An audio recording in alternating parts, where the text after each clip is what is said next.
बात करने वाला हूँ एक ऑटो सेक्टर के स्टॉक के बारे में, जिसने अभी ही अपने Q3 के नंबर को डिस्क्लोज किया है, जिसमें कंपनी ने बताया कि जो कंपनी का ईयरली प्रॉफिट है, नेट प्रॉफिट, वो बढ़ गया है 4.6% का। इस कंपनी का नाम है JBM ऑटो लिमिटेड।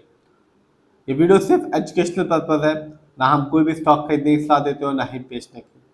तो आज बात करने वाले हैं JBM ऑटो लिमिटेड के बारे में, जिसने अभी ही अपने Q3 के नंबर को डिस्क्लोज किया है और इसमें बताया गया है कि जो कंपनी का ना केवल प्रॉफिट बढ़ा है, साथ ही साथ जो कंपनी का रेवेन्यू है वो भी बढ़ गया है।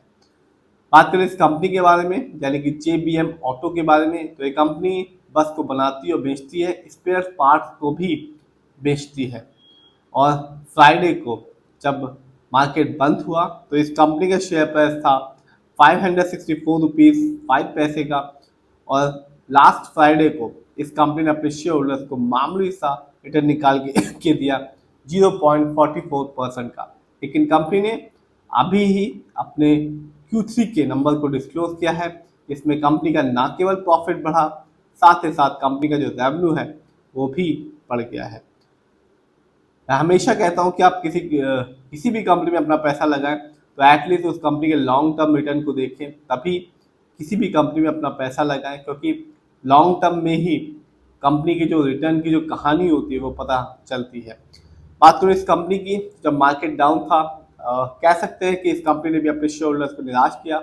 इस कंपनी का शेयर प्राइस गिर गया 26.23% का। यानी आज से ठीक एक साल पहले इस कंपनी का शेयर प्राइस था 801 रुपये 55 पैसे का, जो आज के दिन है 564 रुपीज़ 5 पैसे का।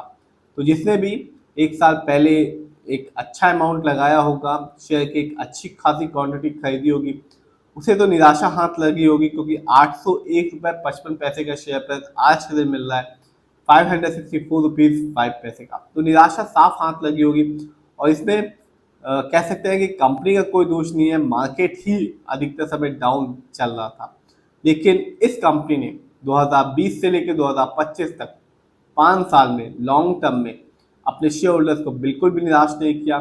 इस कंपनी ने अपने शेयर होल्डर्स का भरोसा जीता और रिटर्न के तौर पे दिया 5 साल में 644% का एक शानदार रिटर्न। और ये बताया कि जो अच्छी कंपनियां होती हैं और जो शेयर मार्केट होता है वो लॉन्ग टर्म में ही एक अच्छा खासा बेनिफिट शेयर होल्डर्स को देता है।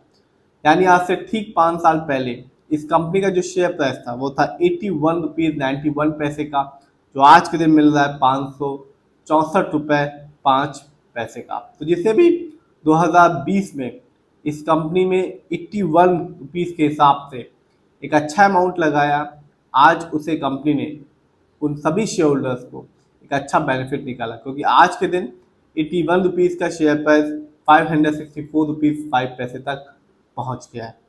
ऐसा ही होता है, यदि आप समय देंगे तभी आपको एक अच्छा बेनिफिट भी कंपनियां देंगी। स्टॉक के परफॉर्मेंस को देखते हैं तो जो हाईएस्ट शेयर प्राइस गया एक साल में वो था 824 रुपीज़ का, जबकि लोएस्ट शेयर प्राइस आया 489 रुपीज़ 80 पैसे का। बात करें पिछले साल की इस कंपनी कुछ इवेंट्स की, तो कंपनी ने अपने शेयर होल्डर्स को ना केवल पिछले साल डिविडेंड दिया, साथ ही साथ अपने स्टॉक को स्प्लिट भी किया। डिविडेंड 0.85 पैसे का था, जबकि कंपनी ने अपने स्टॉक को स्प्लिट किया 1:2 के रेशियो में। यानी जिसके पास भी इस कंपनी का 2 शेयर थे उसको एक एक्स्ट्रा फ्री में शेयर कंपनी के द्वारा दिया गया। बात करें इस कंपनी के फंडामेंटल्स की, तो जो कंपनी का मार्केट कैप है वो है 13,319 करोड़ का। ये कंपनी मिड कैप की कंपनी है, क्योंकि मार्केट कैप 5,000 करोड़ से लेकर 20,000 करोड़ के बीच का है। पीवी रेशियो 9.40 है। शेयर मार्केट में एक अच्छा पीवी रेशियो कहलाता है 1 या तो बिलो 3। इंडस्ट्री पी अच्छा खासा है, 34.94 है। शेयर मार्केट में एक अच्छा इंडस्ट्री पी होता है 20 से लेकर 25 के बीच में। ये बताता है कि कंपनी का जो स्टॉक है मार्केट में कैसा परफॉर्म कर रहा है। डेब्ट टू इक्विटी 0.24 है। आप भी देख सकते हैं इस कंपनी में जो लोन कर्ज है वो थोड़ा बहुत है, बहुत ही मामूली है। और मुझे लगता है कि कंपनी जल्द ही इस लोन कर्ज को भी चुकता कर देगी। आरओई इस कंपनी का है 14.68% का। शेयर मार्केट में एक अच्छा आरओई कहलाता है 15% से लेकर 20% के बीच में। आरओई ये बताता है कि कंपनी शेयर होल्डर्स के पैसे को कैसे इस्तेमाल कर रही है। यदि सही से करती है तो आरओई बढ़ा हुआ होता है और आगे चल के फ्यूचर में एक शेयर होल्डर्स को एक अच्छा रिटर्न देखने को मिलता है। और यदि किसी कंपनी का आरओई कम होता है, नेगेटिव होता है, तो साफ बताता है कि कंपनी शेयर होल्डर्स के पैसे को सही से इस्तेमाल नहीं कर पा रही, जिससे रिटर्न पाने की संभावना लॉन्ग टर्म में कम हो जाती है। ईपीएस बहुत ही कम है इस कंपनी का, 9.57 है, क्योंकि शेयर मार्केट में एक अच्छा ईपीएस कहलाता है 80 और से ज्यादा का। ईपीएस ये बताता है कंपनी ने लास्ट 12 महीने में कितना कमाया। डिविडेंड यील्ड 0.15% है, शेयर मार्केट में एक अच्छा डिविडेंड यील्ड कहलाता है 2% से लेकर 6% के बीच में। हाई डिविडेंड यील्ड ये बताता है कि कंपनी ने पैसा लगाना चाहिए कंपनी में, क्योंकि आगे चल के अच्छा बेनिफिट दे सकती है। देखते हैं इस कंपनी के फाइनेंशियल कंडीशन को। और अभी ही कंपनी ने अपने Q3 के यानी दिसंबर क्वार्टर के रिजल्ट को डिस्क्लोज किया है, जिसमें सितंबर की तुलना में दिसंबर में कंपनी का ना केवल रेवेन्यू बढ़ा, ना केवल प्रॉफिट भी कंपनी का बढ़ गया है। बात करें कंपनी के रेवेन्यू की, तो दिसंबर क्वार्टर में इस कंपनी का रेवेन्यू रहा 1644 करोड़ का, जबकि 2025 में इस कंपनी का रेवेन्यू रहा 5526 करोड़ का।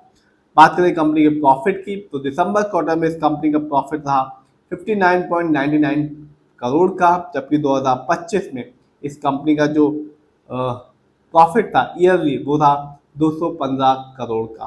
बात करें इस कंपनी के नेटवर्थ की, तो 2025 में इस कंपनी का नेटवर्थ रहा 1386 करोड़ का, जबकि 2024 में इस कंपनी का नेटवर्थ था 1192 करोड़ का।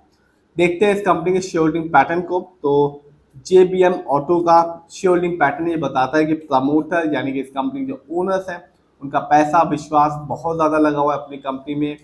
प्रमोटर की होल्डिंग है 67.53% की, जबकि रिटेलर्स की होल्डिंग है 30.46% की, जबकि FII की होल्डिंग है 1.92% की, जबकि म्यूचुअल फंड की होल्डिंग है बहुत ही कम है 0.09% की।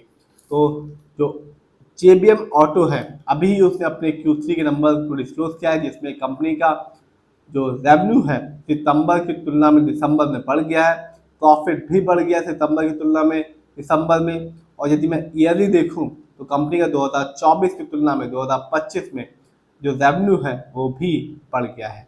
और ये कंपनी ने पिछले साल अपने शेयर होल्डर्स को डिविडेंड भी दिया था और अपने स्टॉक को स्प्लिट भी किया था।